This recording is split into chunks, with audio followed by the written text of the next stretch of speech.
Hey everyone, my name is Will. Welcome to Room and Goods. So there's 2 days left before Facebook Connect online conference that many people are excited about, and I thought we'd briefly go through the most highlighted moments that has happened so far leading up to Facebook Connect's online conference, just in case you haven't been following along.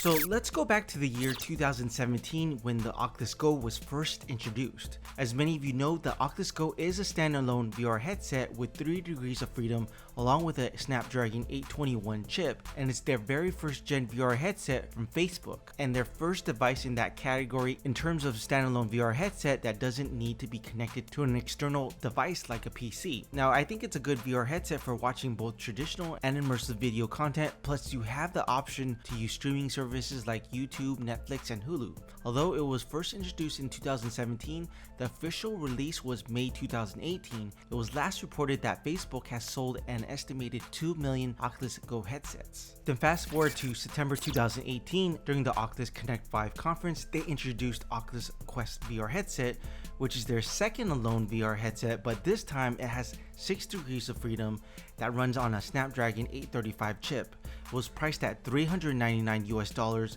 for 64 gigabytes and $499 for the 128 gigabytes. It was shipped the following year in May 21st, 2019. Then months later, in September 2019, on Oculus Connect 6, Mark Zuckerberg announced the Oculus Link cable, where you have the option of connecting your Oculus Quest to your PC to run PC VR games, which is a very big deal, and many people who have the Quest was actually very excited about this. Overall, the Quest has received positive reviews for its pricing and convenience. If that was enough, they announced hand tracking on the Quest. This feature allows the users to interact with the VR world with their hands without the use of the Oculus touch controllers. It would utilize the 4 cameras that allows to recognize the location and the user's hands. It was officially released in software update version 17 on May 2020. You can actually check out this feature in games like Elixir, The Curious Tale of the Stolen Pets, Waltz of the Wizard, and cinematic experiences like The Lion. And then finally came Bloomberg's article on May 2020 that got everyone talking. It was reported Facebook might be actually working on a new Oculus Quest. Now, many people have speculated about this, but Bloomberg gave us some specific details. They mentioned Facebook was working on a new version of the Oculus headset, but perhaps facing delays because of the COVID-19 situation that could affect their global supply chain, and delays in shipping until perhaps 2021. Now, as far as the specs, the new model would be smaller, lighter, and have a faster refresh rate. And they were testing different models that were 10 to 15% smaller, which will help with the comfort. But as I mentioned in my previous video, it's also about weight distribution to have a more comfortable experience with a VR headset. Furthermore, it has been reported they've been working on redesigning the controllers because people have issues with it due to the battery cover coming off during gameplay, and to have a better overall comfort. So Facebook at that time has not finalized anything yet on the new model and could change once the final product is delivered. Plus, Facebook at that point were choosing not to use a fabric to cover the sides of the VR headset, but instead replacing it with a plastic material similar to the Oculus Rift S. And as far as the head strap, they were considering changing the material to be elastic rather than the rubber material. Bloomberg even reported about the internal specs. It has been updated with at least 90 Hz rather than the 72 Hz refresh rate of the Oculus Quest. With a faster refresh rate, it's going to make the video and games appear smoother. At one point, Bloomberg also reported that Facebook considered 120 Hz but decided to keep 90 Hz to help with the battery life. And I actually think 90 Hz is just enough to remain competitive with other VR headsets. In addition, Bloomberg mentioned Facebook will still have a physical IPD, which is the distance between the headset's internal display that helps the user to adjust the displays to fit their eyes to avoid blurriness and headaches. Okay, moving on to June 23rd, Oculus announced they will no longer sell the Oculus Go and have decided to discontinue the model. They mentioned in an Oculus blog the move was actually based on the success of the current Oculus Quest that offers 6 degrees of freedom versus Oculus Go that offers only 3 degrees of freedom. They did mention they would continue to support the Go with security patches and system software bug fixes until 2022, but they are pretty much done with adding new features to it, and unfortunately they will stop adding Go apps or updates to the Oculus Store this December. So Oculus has mentioned it will double down on its efforts to support the Rift and the Quest. And as a side note, we still haven't seen much updates on the Rift compared to the Quest, so I'm not too sure if I believe that they are doubling down on the efforts of the Rift. So on July 15th, a Japanese publication reported that Facebook was preparing to increase output of the new updated Oculus Quest 2 VR headset as much as 50%, which basically means pushing production levels to 2 million units. A source told the publication the new Facebook Oculus VR headset will enter mass production around the end of July, but the orders could change depending on the demand from the market after the product launch.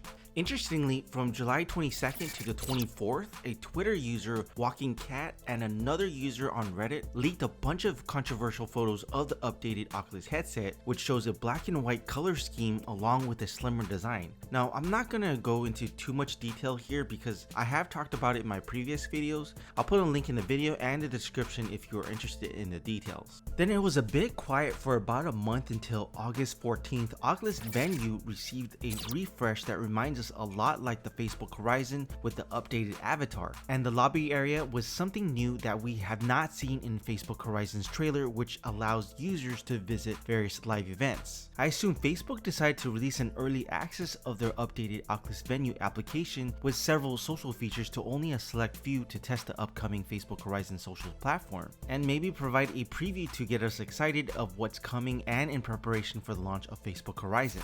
Then on August 18th, Facebook announced plans to actually require a Facebook login for future VR headsets, which made the VR community upset and frustrated because many were concerned about Facebook's questionable past privacy practices, data collection, and targeted advertising. And I do have a more detailed video about this very issue. I'll put a link in the video and in the description. Then on August 25th, they announced they're going to rename the annual Oculus Connect conference to Facebook Connect, and this event will be taking place online on September 16th at 10 a.m. Pacific time. The event is free for everyone and will be streamed on Facebook Live and Oculus Venues. Besides focusing on VR, Facebook Connect will be speaking about the company's AR work as well as other products such as the Facebook Portal.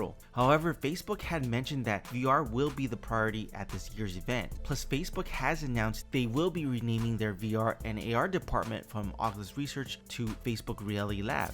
Then a couple days later, on August 27th, Facebook dropped a new trailer on Facebook Horizon, their version of the social VR app. They plan to have a closed beta invite, so only a select few have the access to Facebook Horizon right now. Along with the new trailer on Horizon, they also released another video, but this one's about safety on Horizon. They have developed a set of tools inside Horizon to monitor users and enforce Facebook's version of good behavior. So their solution is when you are in Horizon, you'll be involuntarily recorded. Actually, anyone in Horizon will be recorded. So the last few minutes of everything you see and hear is recorded. Facebook have mentioned these recordings will be stored on the headset. Unless a user reports about an incident, then the recording can be sent to Facebook staff to check for any violation. Now, Facebook did say the recording will be deleted once it's been reviewed or investigation has been completed. Now, because Facebook has a reputation about how they handle our data, people do have an issue of Facebook recording users the whole time as if we're being watched, or they can perhaps use our conversation as a data point for targeted advertising. Then on August 31st, it has been reported Walmart actually listed a Oculus headset that may point to both a potential price point and an internal storage sizes for the upcoming headset. Plus, the unknown Oculus headset fits into Facebook naming convention, which was labeled as Oculus Point Reyes. Now, Point Reyes is new to us because it was thought that the new headset was codenamed Delmar, which was discovered back in March 2020. The listing actually specifies two models, a 64GB priced at $299 and 256GB priced at $399. If these are indeed the prices for the new Oculus headset, it's a $100 difference from the original Oculus Quest. As far as the image of the Oculus Go headset that will be discontinued in the future, appears to be only a placeholder image for the Oculus headset. In fact, the whole listing could be a bunch of placeholder information, but it's assumed that they are getting ready to list something. Then on September 4th, it has been reported retailers were actually starting to remove the listings of the Oculus Quest. So if you've been wanting or trying to order an Oculus Quest, you probably know that they have been out of stock for much of the year due to the pandemic.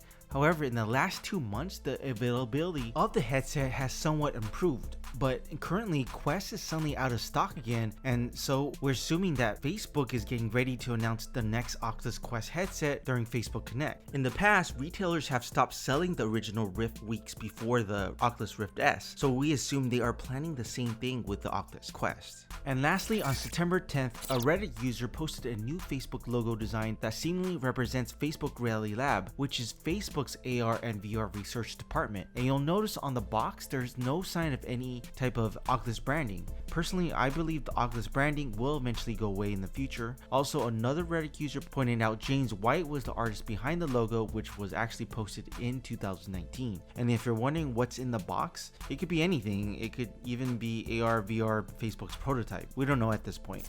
And that's it, everyone. That's a brief timeline of the most highlighted moments that all led to Facebook Connect that will start on Wednesday, September 16th at 10 a.m. Pacific Standard Time.